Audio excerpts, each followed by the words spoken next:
peligro, mañana... A ver, ya te están escribiendo en Clarín, La Nación, ya están esperando. Larry Summers, Sí. asesor económico de varios gobiernos demócratas, ex secretario de Tesoro de Estados Unidos, acaba de decir, no es cuestión de andar haciendo preguntas de riesgo moral, si actuaron bien o actuaron mal, pongan toda la plata que hay que poner para salvar a los bancos. Bien. Sí, no, es que lo inventaron, lo dijo. O sea, Y le van a dar para el salvataje del Credit Suisse, con la Unión de Bancos Suizos, 55.000 millones de dólares. Para el FERS juntaron 30.000 millones de dólares. Sí. O sea, para eso ¿Qué hay... legitimidad tiene el fondo para exigirnos un ajuste cuando están encubriendo brutalmente operaciones en los bancos del sistema internacional?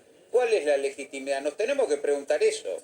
Si está apareciendo plata, y lo dicen abiertamente, un hombre muy importante de las finanzas y de la economía del Partido Demócrata. Pongan lo que hay que poner, no pregunten el riesgo moral. ¿Por qué? Porque saben que esos activos fueron inflados. Yo, hace ya un par de años atrás, publiqué un artículo, lo voy a citar, no lo puedo actualizar, voy a citar el dato. En el 2020, plena pandemia, la Reserva Federal emitió 52%, aumentó su base monetaria 52%. ¿Sí? ¿A dónde fue a parar esa plata? La economía real de Estados Unidos cayó un punto, más o menos, 0,9, un punto. El valor de las acciones tecnológicas, medido por el índice Nasdaq 100, las principales, aumentó 45%. Es decir, esa plata fue a comprar acciones y sostener el valor inflado de las empresas tecnológicas de Estados Unidos. Sí, mientras la economía real caía un punto. Es un divorcio enorme. Ese valor inflado de las acciones frente a un cambio de política monetaria, en ese momento la tasa de interés era 0,25, vamos, ahora cambian, endurecen la política monetaria, lo que hace es romperse ese globo inflado. Y los bancos que prestaban caen. Son activos sobrevaluados. Ahora, ponemos lo que queremos. Ahora, los argentinos le van a decir, recortemos las jubilaciones, guarda con la moratoria. No, basta, basta. Pero hay margen para negociar eso. Sí, hay margen para negociar eso. Sí, hay margen para negociar eso. Para sentarse con el Está fondo y con decir, la no nación. sé, Digo, no podemos discutir en los términos que ellos nos plantean. Cuando ellos están rifando plata todo a diestra y siniestra para salvar a los banqueros. 55.000 millones de dólares el Credit Suisse. No, sí. Bueno, Es extraordinario. 30.000 millones de dólares el FERS. Pero ahora mismo están pasando cosas que Los bancos centrales, vos lo señalabas, han abierto una ventanilla de liquidez porque hay riesgo de corrida de ahorristas.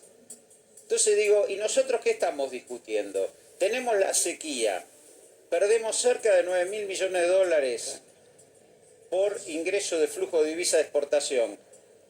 Y tenemos que discutir con el fondo en sus reglas. Cuando ellos, digo, porque la verdad que el gobierno podía haber hecho mínimamente una presentación a la Haya. ¿No? Digo, le dieron una sobrecuota a la Argentina. Sí. Le hubiera tocado a la Argentina 23.000 millones de dólares, le dieron 45. Hay por lo menos 20.000 de más. No pasó por el Congreso. No cumplieron las metas el gobierno de Macri, que era estabilizar la economía, no, terminaron todas las variables desmadradas. Y además se fueron los capitales.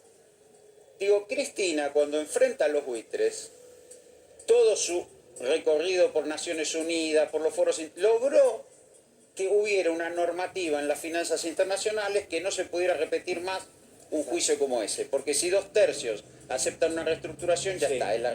Bueno, hagamos, aunque sea, quedémonos con la bandera, que cuestionamos una política leonina del fondo y vayamos a negociar. Y lo que me sorprende del ministro Guzmán, que nada dice, que acá se fueron 27.000 millones de dólares en 2 años, que hubieran servido para reforzar las reservas y enfrentar al fondo de otro modo. Controles bueno, muy está bien, laxos, no hagamos historia del pasado, pero pasó. Pasó.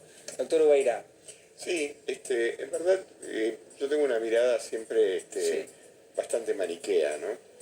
O sea, es una desgracia, pero pienso así. En verdad para mí los términos son blancos o negros y no hay mucho gris. Nos gusta como piensa Ubeira, por eso lo acompañamos en este programa. En verdad, Yo tengo un giro a la izquierda que me acerca al doctor Ubeira. No, lo que pasa es que lo que te va a acercar concretamente es un pensamiento que está basado pura y exclusivamente en la observación de la realidad y en un concepto filosófico. El marxismo no es ni más ni menos que un manual de instrucciones. Ahora, si Marx, viendo lo que pasaba con la revolución industrial que se genera, que no era nada, dice, si siguen abusando de este esquema, tarde o temprano vamos a tener un problema. O sea, ahora hemos abusado del esquema. Lo que está pasando es ni más ni menos que, digamos, el Regeneramiento.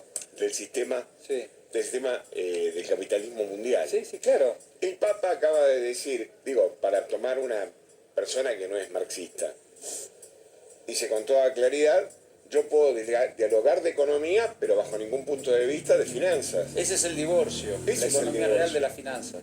O sea, cuando yo entré a la Facultad de Derecho, Está bien, pero, te pero cuando lo enseñaba- llevamos a los casos concretos en la Argentina, se me cae el virómetro. Digo, ¿cómo se le habla a aquella persona que dice, bueno, lo del Fondo Monetario está lejos, lo que pasa en el Poder Judicial está lejos, lo que pasa en Estados Unidos no me afecta, pero sí me afecta obviamente la suba de los precios, no puedo llegar a fin de mes. El corte de luz. Perdón, Julián, el problema no es cómo se le habla a la gente. Yo No, creo ¿cómo que se le explica? No, Porque no, es digo, que no le podemos explicar pero a la ¿cómo gente no le algo vamos a explicar? que es el ejercicio puro de la crueldad. ¿Cómo vamos a ir a explicarle a la gente cómo la matamos? Perdóname, te voy a explicar un ratito de qué modo te voy a torturar. ¿Sabes? Te voy a poner la picana entre las piernas. pero Lili, estamos hablando de... estamos Lo que hablando digo que creo que tiene que ver con una visión hegemónica y globalizada del mundo que es la única posible, Claro. que es la que ofrece el Fondo Monetario Internacional. Cuando uno arguye o argumenta que ese acuerdo con el fondo no pasó por el Congreso, que violó el propio estatuto, parece no ser razones de pesos ante esa visión única de la economía. ¿Cómo explicarle? Bueno, el fondo exige determinado caudal de dólares en el banco, determinadas pautas que hacen que se lleve al ajuste y que llevan al no en subvención de las tarifas, eso impacta en el bolsillo, a la reforma previsional porque, bueno, se dilató la promulgación de la ley de moratoria justamente por este tema, a las reformas laborales que hablaba Úrsula. ¿Por qué? Porque ese es dinero circulante y no creen en una economía a partir del consumo. Una economía distribuida es una economía sometida, que es la que le sirve al Fondo Monetario, porque, cierro con esto, no es la primera vez que cada vez que el capitalismo entra en crisis, sobre todo en el patrón de acumulación financiera, bueno, se rescatan a los bancos y no a la gente. Sí, hay una cosa que quiero decir que no quiero que se me pase. ¿Cómo le impacta a la gente? ¿Cómo se lo explicás? Señora, las cortes de luz. O sea, el corte de luz no es ni más ni menos que un proceso de desinversión. Con unas tarifas así de altas, se robaron 100.000 palos y no pusieron un clavo vinculado al sistema eléctrico. Entonces, ahora tenemos un desastre dentro de Edesur y Edenor porque la están llevando abajo pura y exclusivamente para que los caputos la compren. Entonces hay que ser medio boludo realmente para no entender qué es lo que está pasando. Ahora, la pero explicación, no tiene Julián, que- la explicación o el debate con la gente, y me toca a mí, como es secretario de Comercio Interior, y lo que me tocó vivir, no sé si puedo decirlo, No, sí, a ver, porque si no parece que Después de uno la no quiere tarde. hablar de su propia gestión. tenemos que hacer una pequeña pausa. Ah, perdón. Y ya cuando regresamos, volvemos con Roberto Félix. Hacemos una pausa.